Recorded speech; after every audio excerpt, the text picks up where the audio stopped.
Thanks everybody for making time for this. I'm excited by the panel we've got together today, because what I'd really like to do is to explore what we now know after the last sort of 15, 20 years of effort.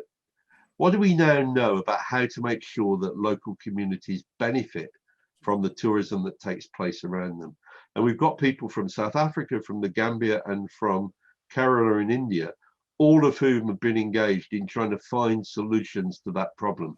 But I thought, Adam, if you could just switch your microphone on, that we would start with your experience in the Gambia, because we worked some time ago on trying to improve the incomes that guides and craft workers, and then you went on to work with some agricultural producers.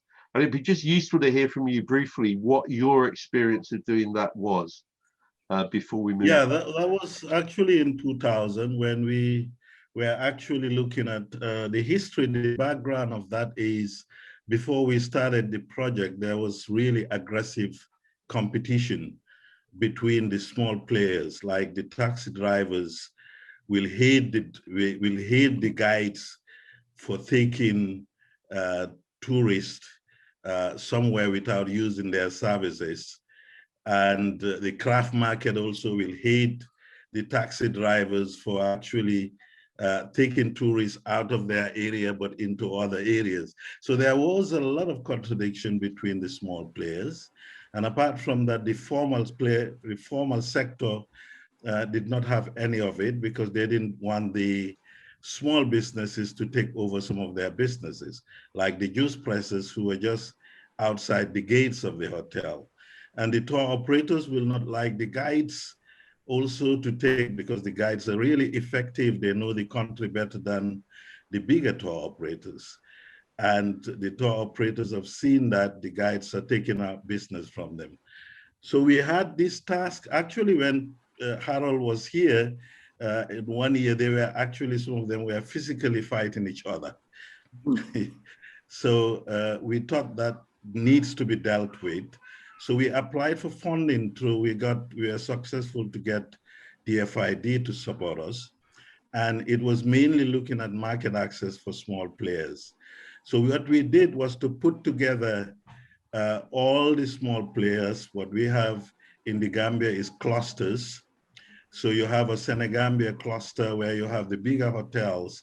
Then you have all the other smaller players like the juice presses, the craft vendors, the taxi drivers, the guides, all within that location. And it was government's obligation to actually provide them with infrastructure so that they are around these hotels. So what we did first was to actually do a baseline study to know what their income level are first. And then we moved on to implement the project by setting up a responsible tourism partnership, where we brought all the players. And the smaller players were not organized then. They were all working individually, but we managed through the Association of Small Scale Enterprises to bring them together. And they started negotiating directly as one voice with the bigger players. So we had the Responsible Tourism Partnership, where for the first time we have managed to bring tour operators, international tour operators, to sit down around the table with hoteliers, with restaurant owners, all the other associations, because we have 3 major associations apart from the tour operators. What we have is the Gambia Hotel Association. Then we have the Travel and Tourism Association, which is mainly travel agents who are linked to the tour operators. And then we had ASET, now called ASAD. ASET is the Association of Small Scale Enterprises in Tourism. Now, all these players, and as I said, for the first time, we managed to get APTA, and I think it's the independent travelers, mainly in UK, because over 50% of our tourists normally come from the United Kingdom.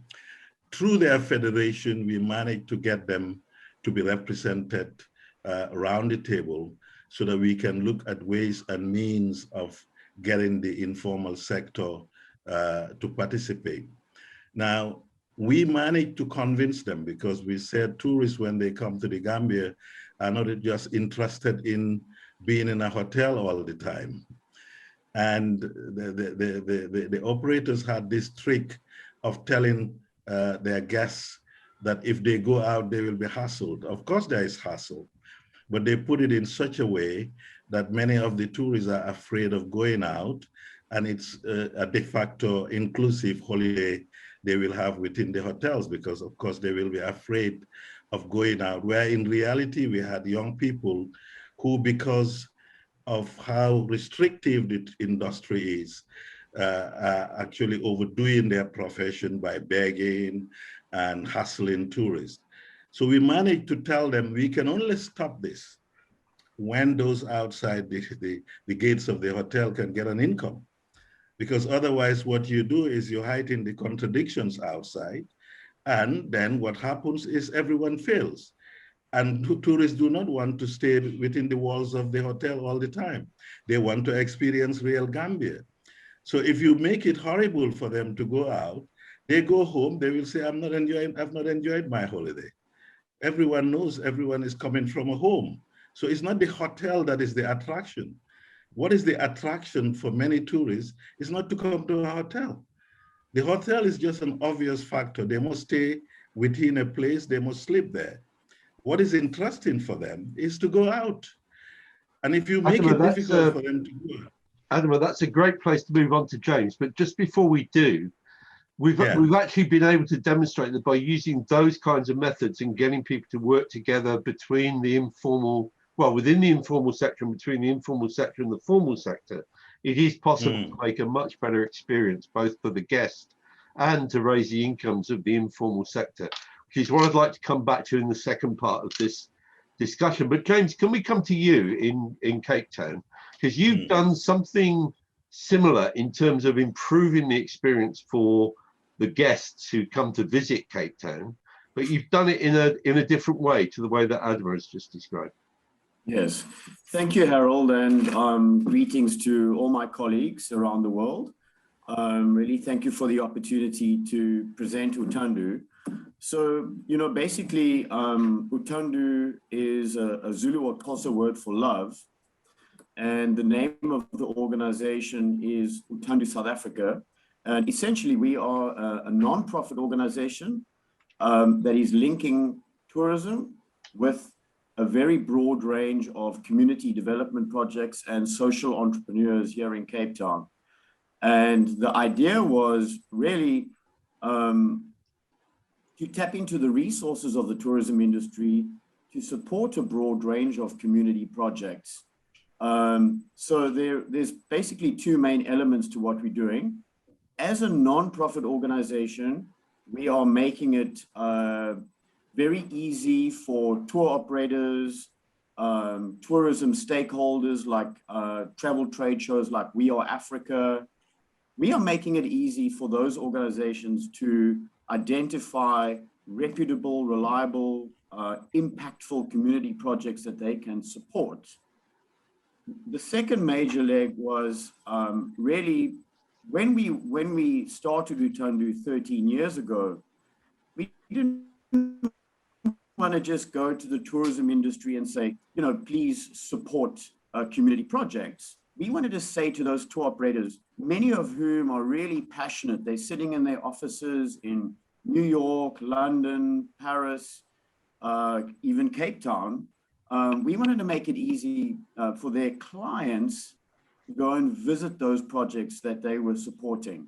And so the second major leg of Utandu is what we call a cultural philanthropic tour, where we take visitors into township areas. I don't really like the word township, but communities that have been disadvantaged, particularly by our history. Take people to visit interesting, innovative, change-making community projects that are driven by really inspiring people. And the tours I know have really been successful in the authenticity of the experience.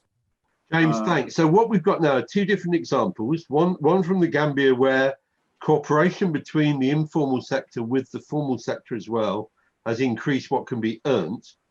You've done something slightly different, James. You've used the model of enabling people to have fantastic, authentic experiences, which inevitably encourages them to want to donate more. So those are two strategies, both of which demonstrably worked in two different places. But Glyn, can we come now to you and what you've done with TFPD? If you could give us the short version of what you've achieved, that would be fantastic. Harold, I'm not sure that there is a short version, but I'll give it my best shot.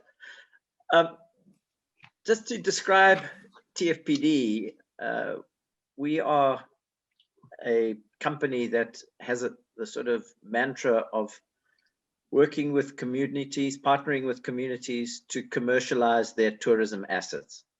So we operate as a social enterprise, but with a very definite for-profit objective.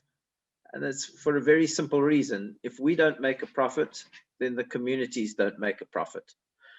And what we do is we manage community-owned lodges in different parts of South Africa. We're in the Kgalagadi Transfrontier Park. We are in the Great Limpopo Transfrontier Park, and we're in the Drakensberg, Maloti Drakensberg Transfrontier Park. So those are three major transfrontier conservation areas within Southern Africa. And we have lodges and or camps in those areas.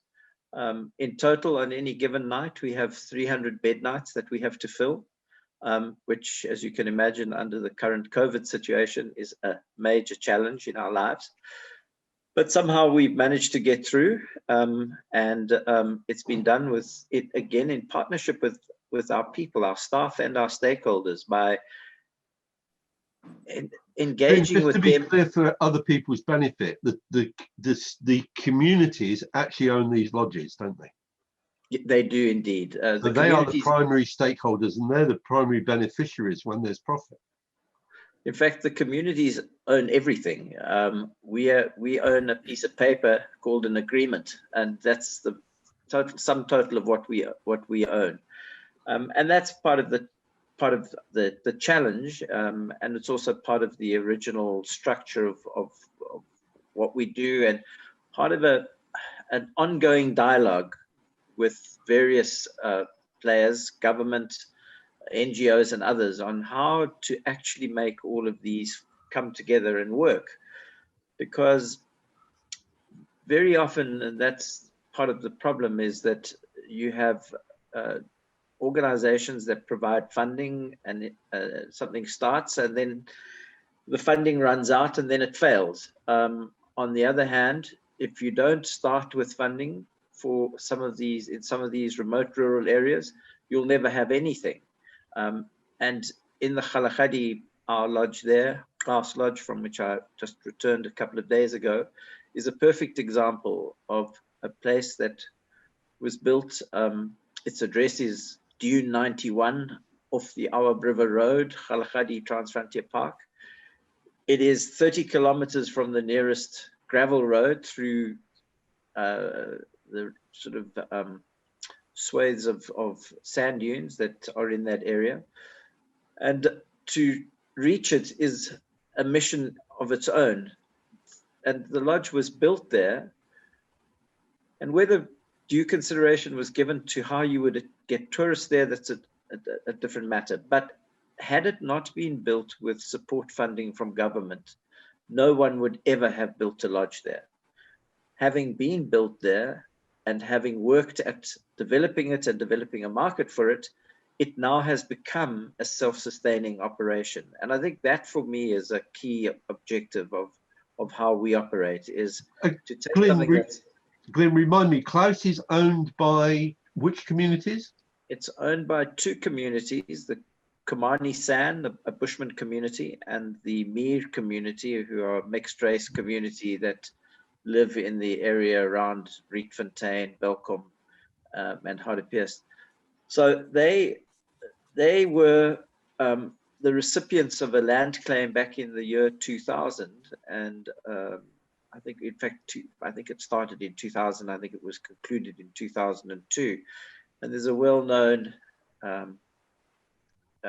comment by the then head of the Bushman community, whose name was Opa Rechopstaan Kruiper. And for people who understand Afrikaans, it's a complete contradiction in terms, because Rechopstaan means stand upright and Kruiper means crawler. And there's a whole story behind the history of his name. But he commented at the time of the settlement of the land claim, and Salafo, you possibly were around at that time, and he commented at that time that the land has been given, but the rains have not come. And what he was saying is, it's all very well to be given this land, but what are we going to do with it? How are we going to make it work? And I think that's really what we've set about doing. It's been a long and arduous task. It's very difficult to persuade people that it can actually take 8 to 10 years before you reach break even, and that those operating losses that you incur have to be funded from somewhere. And to do that, you have to have partners that are able to support you in what you're trying to do, because it's not a normal commercial enterprise. It's not something you can go to a traditional bank with that say, we'd like to borrow money and here's our business plan, and by the way, we'll be able to pay you back in 3 years and you can add as much interest as you like and it'll work. It doesn't work like that. But if it had not got the support, it would not be there today. And I think that's the message for me that is such an important message about when you talk about how do we develop community tourism, what I'm saying about Cast Lodge is true of probably 80%, if not more, of the places in which community tourism operates, both in South Africa and elsewhere in not just Africa, but in other developing countries, because often the communities reside in areas and have access to areas that have these amazing beauty, this amazing access to cultural resources and things like that. But issues of accessibility, infrastructure support just don't exist in those areas. Glenn, thanks very much. I want to go to Rupesh, because in a way, Rupesh, you have exactly the opposite problem in Kerala, don't you? I mean, Glyn has a problem where, frankly, if Glyn didn't organise them, the tourists wouldn't go there. You had a problem in Kerala where the tourists were turning up and arriving in people's villages, but the local communities weren't benefiting at all. Only the hotel and lodge owners were benefiting. So the solutions you came up with were similar, but for a different reason. Do you want to just tell us something about what the Responsible Tourism Mission has done in Kerala? Yeah, good evening to all of you. I'm so happy to be part of this panel, because various activists, academicians, and practitioners are participating in this panel. I am coming from the different sector of the organization. I'm working with the Government of Kerala Department of Tourism for promoting responsible tourism in Kerala. I am the State Responsible Tourism Mission Coordinator of Department of Tourism. We started Responsible Tourism Initiative in 2008. We selected 4 pilot destinations: Kumaragam, Thekadi, Kovalam, and Vaitiri. That was the first phase. Now, later it is expanded to 3 other destinations, and now it is expanded to all over Kerala. So before starting Responsible Tourism Initiative, actually, there were some conflicts in various parts of Kerala, in various tourism destinations, in between the local community and tourism industry. Actually, we started the Responsible Tourism Initiative in Kerala to address the concerns raised by the local community. So, from my experience, local communities will have serious level expectations and hopes about tourism development. But when the tourism industry will emerge in a destination, probably industry partners are not ready to consider the local community's feeling. So if we are entering as an entrepreneur or a tourist, we are entering the privacy of the local community or host community. So we need to address the feelings of the local community and the concerns of the local community. But before starting responsible tourism in Kerala, there were no serious level interventions to address the concerns raised by the local community. For example, when we started responsible tourism activities in Kumaragam was one of the first pilot destination in Kerala for implementing responsible tourism. There were serious level of conflicts in between tourism industry and community. I was also the part of some movements or some agitations against unethical and unscientific development of tourism. So government decided to start responsible tourism initiative in selected destinations to address the concerns raised by the local community. At first, we conducted various field studies to find out the realities of the issues raised by the local community. Then we find out that industry was not ready, or tourism stakeholders was not ready to purchase any local products from the locality. At the same time, local community had no job opportunities in tourism before starting responsible tourism in these select destinations of Kerala. So we tried to find out some solutions that at first we started some vegetable cultivation with the support of our women self-help groups. We have serious women, very good women self-help groups in Kerala, which is called Kudumbasri. And at first we started vegetable cultivation and some types of fruit productions and milk production, etc. And we tried to create linkage with tourism industry with formal agreements under the leadership of local panchayat. Panchayat means the local self-government governments. We have serious three-tier system of panchayat raj, local self-governments, and local panchayat or village panchayat are so strong in Kerala. So we approached the panchayat under the leadership of Department of Tourism and Panchayat, and we made agreement with the hotels and resorts, and we started supply of local producers to the hotels and resorts.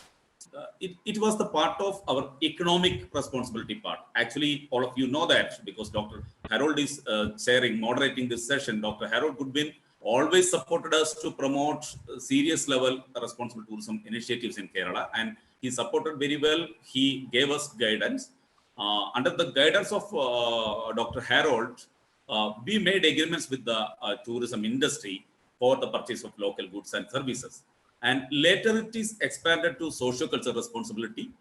At first, on 2009, we tried to find out community-based tourism products from the locality. That means it was the process of tourism resource mapping.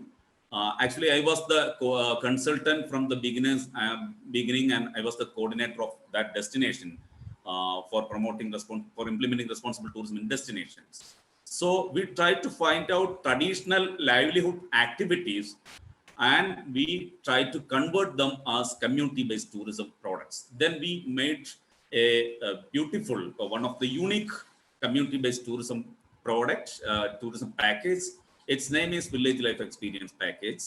As part of this initiative, the guests will have the chance to experience traditional livelihood activities like coir making, coconut tree climbing, toddy tapping, fishing activities, agriculture activities, and our marketing strategies. You can take selfies from the top of a coconut tree. If you are ready to visit Kumaragam, you will have the chance to take a selfie from the top of a coconut tree, and the farmer will get money from that process. That's the way of approach to include local community in tourism. That means we are focusing on community-based tourism activities for promoting experiential tourism packages. Now we have 140 experiential tour packages in various parts of Kerala. We have 20,000 units in various parts of Kerala. 85% of the units are leading by women or managing by the women. That means Kerala Responsible Tourism Mission activities are one of the model of women empowerment through tourism. Rupesh, can I just pick it up here and just summarize for the benefit of people who are watching and listening to this? What we've heard really are 4 different examples of using tourism to empower local communities, both economically and in terms of their status, by enabling the tourists to communicate with those local people in a way which is respectful and provides additional income. Glyn's example also includes some direct employment within the lodge for local people, but most of the benefits are coming through additional sales. The other thing which I want to turn now to you, Salafu, if we can, is to look at the things which Adam has talked about with the producer groups. Glyn does some of this with I know what goes on in TFPD. And Rupesh, this has been a very important part of your work as well. The bringing together of independent small scale producers and enabling them to sell to bigger units than would otherwise be prepared to trade with them. And I know, Salafu, that's one of the things that you've been doing through your SME Trade Links project. But do you want to just pick it up from there and then we'll come back and go around again? Rupesh, sorry, Salafu, you're on mute. Great, go ahead. Okay, thank you very much, Harold, and good evening, fellow panelists. This indeed is a very good place for me to come in terms of what SME Trade Links as an organization does. We basically work with large corporate tourism entities and entities that intervene in the tourism sector to assist small tourism businesses who are trying to come into the industry. And our work is grounded in government legislation in this country. In terms of Goodwin and some of my fellow South Africans would probably be, you are aware of the BEE legislation, Black Economic Empowerment legislation, which is an official government policy which have 5 elements. One of the elements has direct implication to tourism, to small business development, and it is what we call enterprise and supply development. Now, what the legislation says essentially is that large corporates in this country, and large corporate is defined as any company that makes more than 50 million rand in annual turnover. And such entities are required to invest 3% of their after-tax profits to develop small businesses in their value chains. So that's the policy, and that's the point of departure. We have taken that policy and we are applying it to the tourism sector, where we have developed a platform that is called SME Trade Links. It's on the website, on Facebook, and so on and so forth. And we basically go to large corporates and get a portion, either the entire amount of that 1% profit after tax or a portion thereof. And we identify small businesses that are either already in the value chain of that particular corporate, or that have the potential of becoming members of providing services to that corporation. We take that amount of money and we develop enterprise development or supply development programs. And these programs could be mentorships. These programs could be skills training. These programs could be facilitating linkages to the market, the access to market issue that Adamo was talking about earlier, facilitating procurement processes by, say, for instance, identifying young agri entrepreneurs who could be able to supply vegetables to the corporate that is paying us to do this kind of work. And my work is, in fact, a continuation of what we used to do in the Tourism Enterprise Partnership, which was established in 2000, and which has demonstrated the importance or the value add of having platforms that are dedicated to facilitating linkages between small businesses and large corporates, because it has always been the missing link in the tourism development. And through SME Trade Links, we are trying to address that particular gap. And I must indicate that we have achieved quite some success in terms of the corporates that we deal with, in the sense that we allow them to comply with the legislation, and by complying, they're also helping young entrepreneurs come into the sector. So in a nutshell, that's essentially what we do as SME Trade Links, and I can see how my work or our work has links to everything that my 4 other colleagues have been doing, and this is definitely something. Sorry to interrupt. Can I just push you a bit? Yes. Because I mean, it seems to me you have the advantage that you have access to resources which comes from the legislation from those large corporates. And I don't know actually of anywhere else in the world where that's the case. So we just put that on one side for a minute in terms of the business case.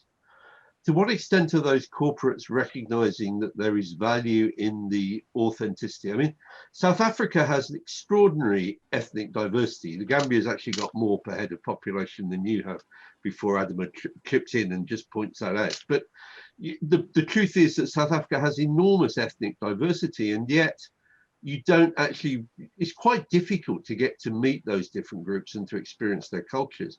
And it seems to me, I'm not clear that the corporates see value in that, but they don't see the value in that quite remarkable ethnic diversity. And Glenn, I'll come to you when we've heard from Salifu on this. It does seem to me that that's an under-recognized tourism resource in South Africa, or have I got that wrong?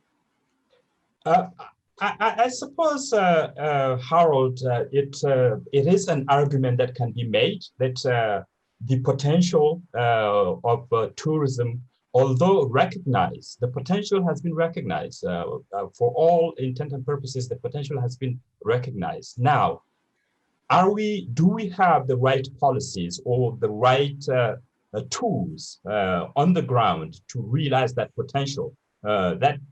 Certainly, there's a lot of work to be done in that particular area. But the other point as well, corporates who are coming behind these kind of initiatives, you have to identify, you have to take into consideration that they're doing it, a lot of them are doing it to comply with government legislation, because there's a stick to non-compliance.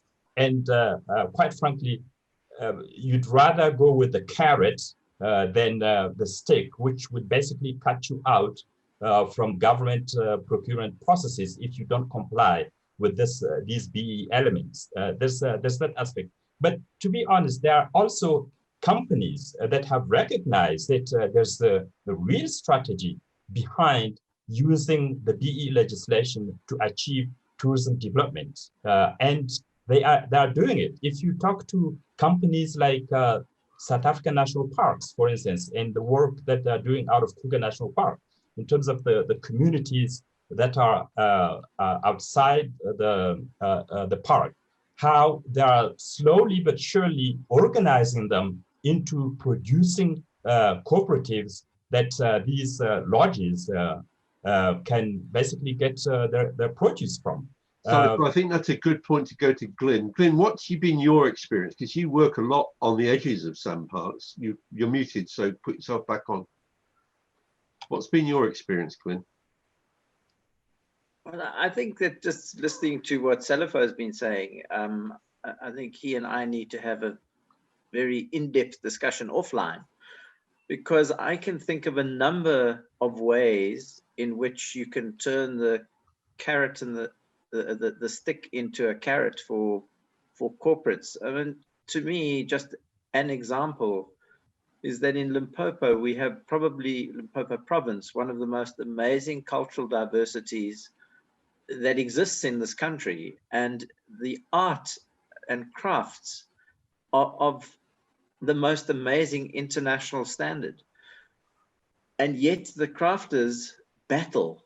Now, for me, just one little thing, if every government department in Limpopo was told that they had to put into their budget 250,000 Rand a year to buy crafts from the local crafters, to curate them in their offices and circulate them through their offices, they would keep a thriving industry, or crafters turn them into a thriving industry. Instead of which, the crafters live really on the sort of bones. So that's just one example, and you could take that into corporate South Africa, where people could be proud of the displays they have, rather than that they've gone into one of our supermarket chains or whatever chains and bought half a dozen prints on a framed prints because they need pictures on their walls in their offices. So it's that kind of initiative that one needs to look at. You know, from us, and maybe a bit later I'll talk about Vitsi, so because some of the examples, but for us, Chaos Lodge is, I think, a perfect example of something that we've done and resisted the temptation to do otherwise. And that is that we were encouraged at one point when the lodge was battling, we were struggling to get our turnover up, we were higher priced than the Sandparks product. And one of the officials came to me and said, why don't you turn your place into a sort of self-catering type place? Well, the reason is we've got 30 families who live from their incomes. They in turn support 250 people as a consequence of earning an income from the lodge, versus the 4 or 5 people we would have employed if we turned it into a self-catering operation. Good, that's the absolute example of what we're talking about, isn't it? It's that opportunity to grow the cake by the way you run the business. Exactly. Now that's happened around TFPD, and it's happened around some other projects in South Africa. And Adama, in the Gambia, if we could just come back to you briefly, that was what we were about with the Gambia initiative, wasn't it? You need to put your microphone on, Adama. But I think we may have lost Adama. I think he's frozen. James, can I come to you? Because you've done something similar, but in a different way, in the sense that you've taken people to see these stunning things and encourage them to contribute to them. Yes.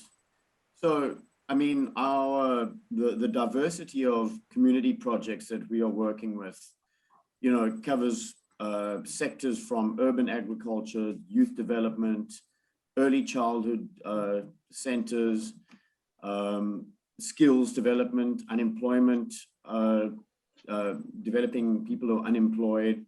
And the idea is that we expose these community projects to mostly foreign visitors, actually. You know, the vast majority. That's what I wanted to pursue you about, James. You walked right into my trap. I mean, the question for me, we understand why the international visitor is keen to see these things, but the big issue, really, and it must have been very obvious this year during COVID, is really what does the domestic tourist and the resident in South Africa, what do they see as the value of these other cultures? Sure, that's a difficult question to answer. Difficult, or you don't want to answer it, James? So, you know, I mean, I think local South Africans in suburbs, historically, there's a real reticence about going into townships. Maybe there's an historical fear about going into townships, which foreigners don't have. And I suppose, you know, when we speak to our clients who come from all around the world, but let's say, for example, the United States, when people come out on tour with us, they very often will say, you know, that they don't actually go and visit communities on the outskirts of their cities. But because they're on holiday, it's exotic.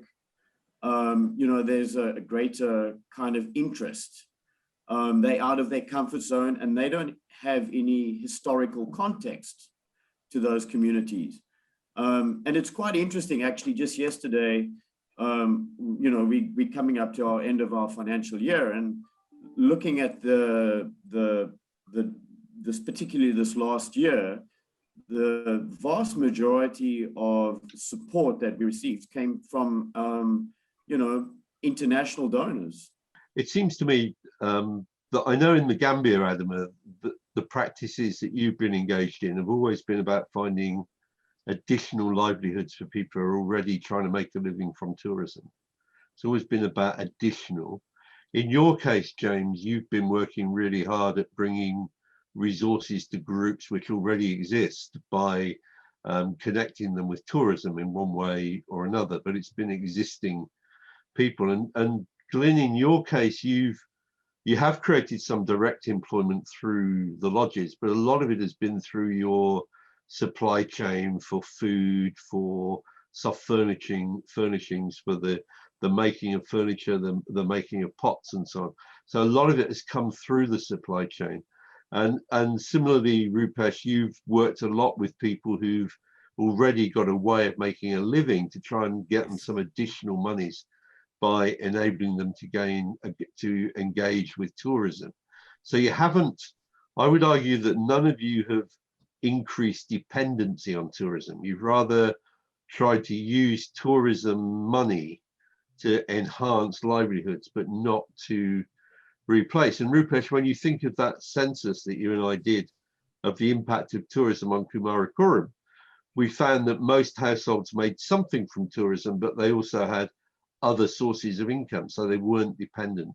And I think that's true in the Gambia too, Adam, at the household level. There are only a relatively few are totally dependent. But how important, just as we come to the end of this, how important do you think it is that tourism is seen as an additional source of income at the household level and not the sole source of income? I mean, our position is to make sure that people have to change their mindset and not to believe that tourism is the one that lays the golden egg all the time and keep on actually doing what they have been doing before. If you are agrarian or if you're in agriculture, you must make sure that you do it well. And then if we can have tourism as an added value, that's better. So we have been trying to use tourism in a way that it supplements the income of people rather than it becomes the mainstay of their economic activity. And that's why we are getting more into activities now than letting communities build their community-based tourism by building lodges and all that. We've done that in the past, but it's been very disastrous for a lot of communities. So we're trying to change that mindset by telling people that's not the best way you should do it. I mean, what you should do is tourists can enjoy the cultural activities you have. And it's not all about building a camp because your neighbor is building a camp, but it's all the time looking at those elements, those resources that they have, whether be it culture or whether be it fishing or be it other things that they can utilize that can attract tourists to their areas, which is more useful for their development than starting other things. Sorry to cut you off. Can I just quickly go around the rest of you to get your take on this? Salafu, you need to switch your mic on. What's your take on this, Salafu? Well, again, Harold, I think it really depends on the policy that perhaps the country and the industry is trying to push. And I don't think that my colleagues would disagree with me if I say that in South Africa, we are really trying our very best to push tourism entrepreneurship in the true sense of the word, in the sense that we know what tourism can do. We know what kind of industry tourism is, and we know that It has the potential of creating jobs. It has the potential of adding to the GDP, but it also needs to be perhaps professionalized and move a little bit away from the informality. As SME Trade Links, we certainly have been pushing that message, and everything that we do in terms of our skills programs, our mentorship programs, our access to finance programs, our access to market programs is really to make sure that that our enterprises, our beneficiaries, are actually sustainable. That they're able to build enterprises that create jobs, that generate income for their employees and for themselves. And also we have a varied tourism sector in the sense that sometimes it is only your own creativity that limits what you can achieve in the industry. So yes, indeed. Not everyone has to build a lodge. Not everyone has to build a hotel. Not everyone has to own wheels to participate in the tourism sector. But given our circumstances in South Africa, given the historical nature of the industry, I think pushing entrepreneurship from smaller entities, from smaller businesses is perhaps the way to go. Thanks, Salafu. Can I come to you, James, and then I'll come to Glyn, and we'll go for a final word to Rupesh. But James. Yeah. So Harold, from our point of view, many of the community projects and social entrepreneurs had never dreamed of telling their story and generating funds through the tourism industry. So it was a real surprise that door could be opened for them. And for many, it's been a pleasant surprise, very successfully done. Thanks, James. Glyn, what's your take on this? Well, I think what Salafu was saying is so apt. One thing for sure that we're not is, to use a good South Africanism, we're not in the shame, let's go and visit the poor community type tourism. We're about making sure that our communities can develop their products to be of a standard that can compete with any other product of a similar nature. And we target all of the lodges that we operate at a 3 or 4 star standard. Now, why that's important is because people who work in those environments learn skills, hospitality skills, that are not only limited to tourism, but skills that can be used in an admin environment in other businesses, skills that can be used in the restaurant industry, which isn't just totally dependent on tourism. And just to go back to the comment about domestic tourism, it is an irony, and I know it's in our probably lowest season for Castle Lodge, but we've had the best ever December at Castle Lodge this last December that we've ever had in its history. Yeah. And that's all from the South African market. Yeah. So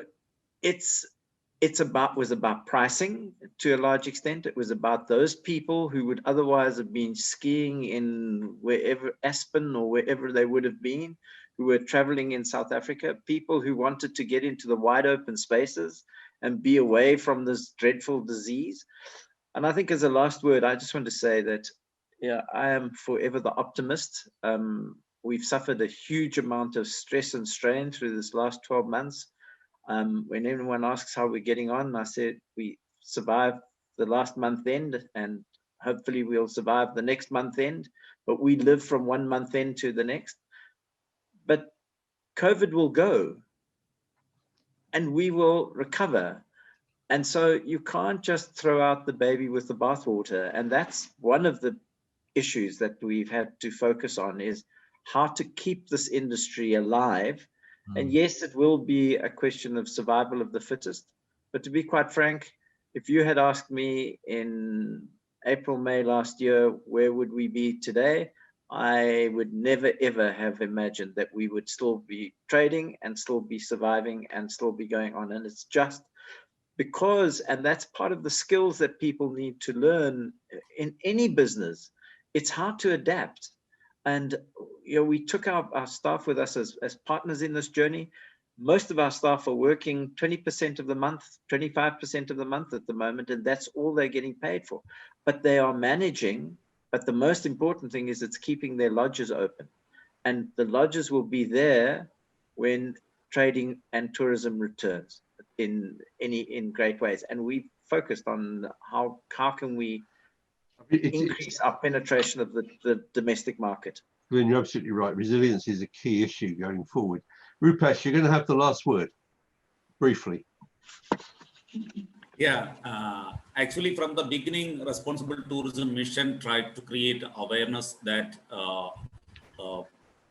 tourism is not only the main income. So we need to identify or create our own other income sources. That means our units are always working with agricultural activities, craft, culture, and all other activities are always going on. So I think when I heard about the comments from the other panelists, probably Responsible Tourism Missions units are working very well when compared to other projects. We already started various types of storytelling audios, videos, and work at home videos. As Dr. Harold knows that we already won back the WTM award for meaningful connections. That majority of our units are working for attracting tourists in various types of activities from work at home videos. At the same time, we are. Yes. I'm going to interrupt you. One of the big changes in you since I first met you is you become a really good salesman. You become really absolutely brilliant at that elevator pitch of presenting just how wonderful Kerala is. And of course, you're right, Kerala is wonderful, but so is the Gambia, so is Limpopo, some of the townships in Cape Town. These are all wonderful places. I wanted to finish though just with one comment from me, because I've been fairly quiet, but by my normal standards. And that is that I wanted to have on this panel with you men a young woman from Rwanda called Tina Kigo, who is, I think, possibly the best entrepreneur I've ever met, based in a small village in Uganda, outside Bwindi National Park. And I think sometimes, if I might just end with this, Salifu, I think sometimes the big corporates don't recognize just how brilliant some of those small entrepreneurs are. I think about the guys who come around the restaurants with their wire sculpture models in Cape Town particularly, and what they're doing, they appear to be trying to sell things to you, but they're not really. They're doing their market research to see how they need to adapt that model to make it sell better. And I think there's a lot to be learnt from those entrepreneurs who, in my view, are too often disregarded. But I know that none of you do that. It's been an absolute pleasure. I hope other people have found this as fascinating as I have. Thank you very much for making time to participate in this.